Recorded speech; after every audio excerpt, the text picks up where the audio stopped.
You may not believe this, and it wasn't all that long ago that I, Heather Patterson, was not a very happy person. In fact, it took someone very close to me, my then husband. This was 17 years ago. I did the math actually before I started filming. It took him having the major courage to come to me and say, I just feel like you are mad all the time. I talk about this from time to time on this channel, as well as a number of other things. But I just always like to remind people that, hey, what you see now wasn't necessarily the case before, right? In fact, so that conversation I mentioned was 17 years ago, right? That was like around 2007. Actually, I think it was early 2008. Either way, 16, 17, it's like, who cares at this point, right? Even 5 or so years ago, this is how like unhappy I was for such a long time. About 5 years ago, I had a friend. I feel like I have something in my teeth. Sometimes I forget to look in the mirror. No, we're good. Okay. Sometimes I forget to look before I start pressing record. And I was like, oh no, I don't want to go through the whole thing. Anyway, where was I? So about 5 years ago, someone from high school, that I graduated high school with, called and said, I don't know, I don't think this can be true. Like, are you really that happy? And I was like, yeah, like, what are you talking about? I mean, it was a very interesting conversation, and they were essentially attempting to pull me back into history when I was a lot more feisty. I mean, you guys, I would explode, was exceptionally feisty. And while I have some feistiness that runs through me, most of the time I don't need to use that that aspect of myself any longer. It's just not necessary. And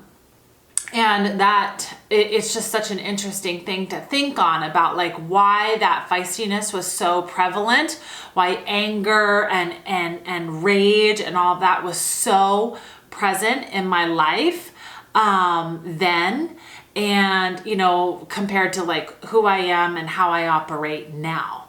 And so I wanted to today give you 5 tips if I were to start over again. Like, if somebody was like, oh my gosh, you'd like, something's off. Like, what would I return to? What would I think about?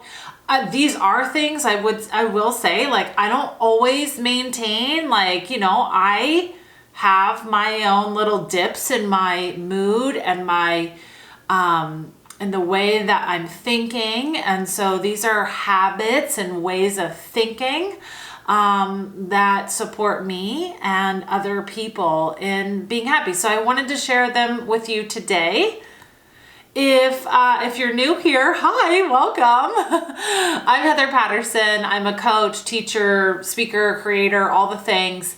And I talk a lot about things like happiness and mindset and goal achievement. And I believe that we have one life and we have all sorts of facets in our life. And it's our responsibility and also our birthright to be happy. And so that's what we're going to talk about today and in other videos. So if you're new, hi, welcome. If you're returning, welcome back. In all cases, in every case, I'm so glad that you are here. So like I said, I just wanted to share, like, every now and again, I like to remind people, like, hey, I wasn't always this way. And if you are feeling, maybe unsettled, frustrated, angry, sad, maybe even feelings like jealousy or envy, out there in the world, I just want to let you know, like, first of all, that's okay. that is okay. Like most of us are operating in some of that at some point in time, okay? So first and foremost, that is okay. I am not here to give you a conversation and have, toxic positivity. There was a version of me that probably could have been accused of toxic positivity. She has left the building, okay? So, but I do want to give you some really practical tools, some practical habits for you to adopt. These are less doing habits and more thinking habits for you to use in your day-to-day.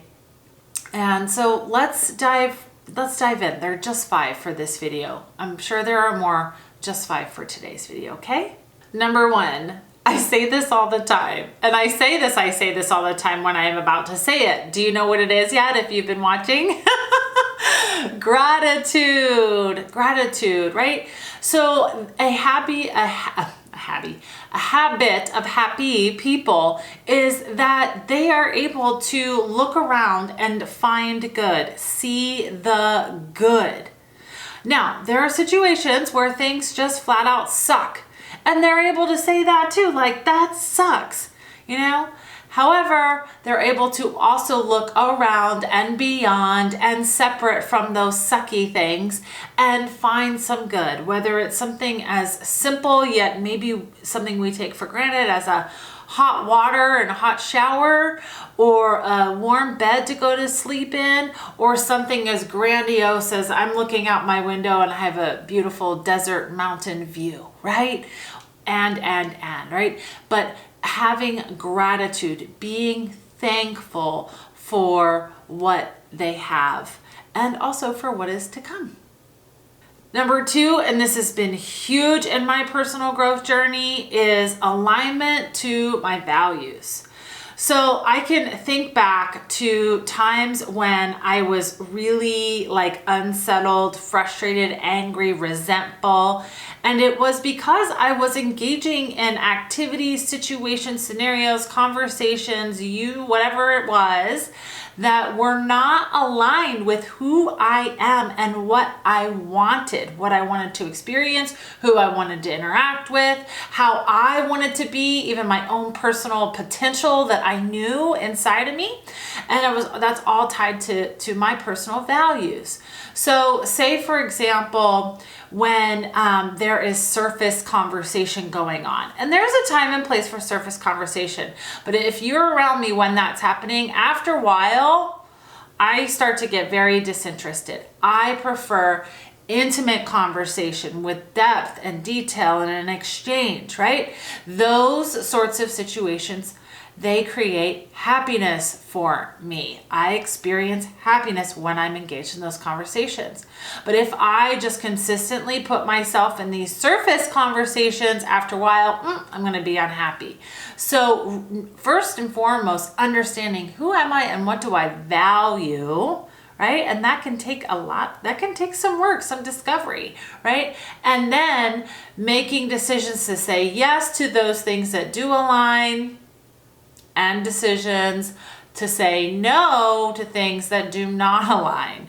Now, if you saw my last video, was around having breakups. Sometimes in life and business, we have a shift in our values and breakups are necessary. So if you're going to find that conversation helpful, I'll link it above.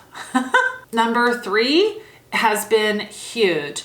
Perspective, particularly around time. And so a really great question that I ask when I can find myself getting, to these escalated states or, worry or concern or, anger or sadness, whatever it might be, is this going to matter in 5 minutes, in 5 days, in 5 months, in 5 years? Almost always the answer is no. And in fact, I can use that last one, my values, to help me orient and figure out the direction that I want to go in. But taking on that perspective really and zooming out of the situation and scenario and kind of getting a lay of the land as far as perspective and it mattering or not, always helps. Number 4 is similar to the first one, similar to gratitude, just a little bit different. And let's call this one reframing. Okay, so reframing, what I mean specifically here is oftentimes when we're faced with a situation, scenario, circumstance, person, relationship, whatever, that is causing, some of these negative feelings, if you will, or the feelings that aren't so pleasant, we're thinking, well, why is this happening to me? Oh my gosh, this is happening to me. You will hear yourself say that. Or if you don't say that, maybe you will now notice that other people say this. It's why is this happening to me? And there's a mindset, a belief that you are able to adopt should you choose. That is, what is this here to teach me? Everything is happening for you. And what is it here to teach you? And so in the midst of a situation, scenario, circumstance, event that isn't making you very happy, you can pause and go, what is happening here? What is this attempting to teach me? Maybe it's attempting to teach you patience or understanding, compassion, flexibility, all of those things, right? We can use and be valuable. However, if we're taking the situation that isn't working out how we want it and we're just pushing it away, saying, this is happening to me, nothing's valuable here, we're going to miss out on all sorts of lessons. So reframing, when things aren't going your way or the way you had hoped, instead of happening to me, what is this here to teach me? And number 5, and I need to just remark here, this was what are my just 5 things? I mean, I definitely thought, but I also have a deal with myself not to think too hard on this stuff, because intuitively I know, okay? That's a whole nother video. But this last one is having a support system. And really, you want to have a support system that has these other, habits in common with you. So whether it's family, friends, a coach, mentor, even your coworkers, for sure. I mean, you spend almost half of your waking hours with them. To be in and have a support system, be in relationship with others who can help you see the good, who will remind you of the perspective, who can, be there when you're reframing and maybe see something that you're not, right? That support system is going to go a long way. And believe me, I have moved. I did this math once. I think it's 17 times. All right. I understand, especially as an adult, that it can be challenging to form new relationships and create support systems around you.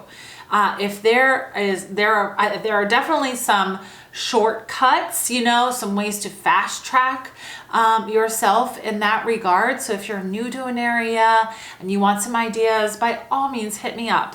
I love to help people get creative with how to build their support system. I've done it many, many, many times. It's possible. Okay, so after I wrote these 5, there was another that just came in instant download, and I was I said I would do 5, this isn't 6, and I'm you know what, I can do whatever I want. So I'm adding a 6th one, and it's a very big overarching message that I want to add here at the end. Okay, and that is with respect to healing.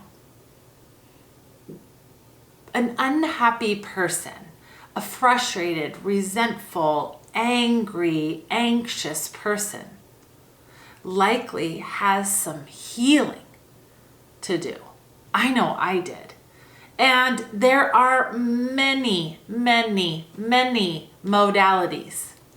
Seminars, workshops, books, podcasts, meditations, various different therapies, right? Including family and marriage, to EMDR, to NLP, all body work and somatic healing. I mean, there are so many different modalities. That's why I say this is an overarching go. I don't believe that there's one way. There are many ways, and you've got to pursue the method, the mode that best appeals to you, best resonates with you. I mean, there's outdoor therapy, there's surf therapy, there's equine therapy. I mean, oh my gosh, there's so much. Yoga, on and on and on.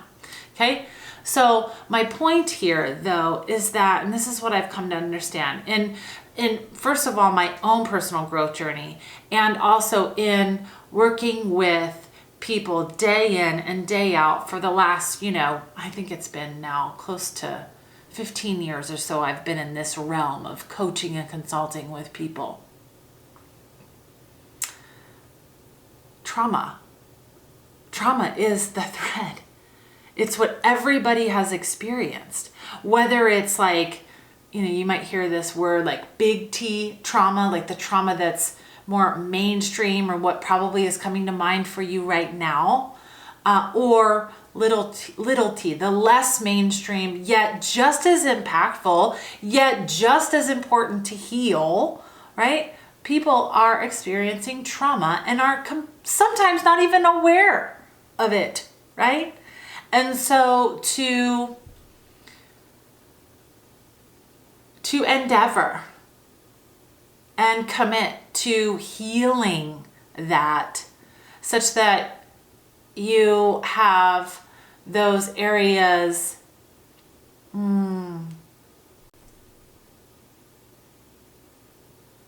that you understand those areas and that they are healed, right? Instead of putting Band-Aid over wrap over ointment over on top of the wound, so that they are healed, can go a very long way. And I'm telling you, like, this is a journey, I mean, I wish I could sit here and be like, oh yeah, like I've got all my shit together. No. In fact, I don't know if I want to say I have all my shit together, because that would create a lot of pressure. I like the idea of being perfectly imperfect a little bit. Wow. I think that's my second bonus is acceptance. Who you are. Perfectly imperfect. Yeah. Well, it's apparent this list could go on and on. I'll leave you with those 5 main ones: the habits, the 2 bonuses, healing, and acceptance. What would you add? What would you add when you think about you and your happiness, or when you think about happiness from another? What do you do? What have you observed? Let's get some really juicy notes going in the comments. All right. Thanks for being here. I appreciate you, and I will see you next time.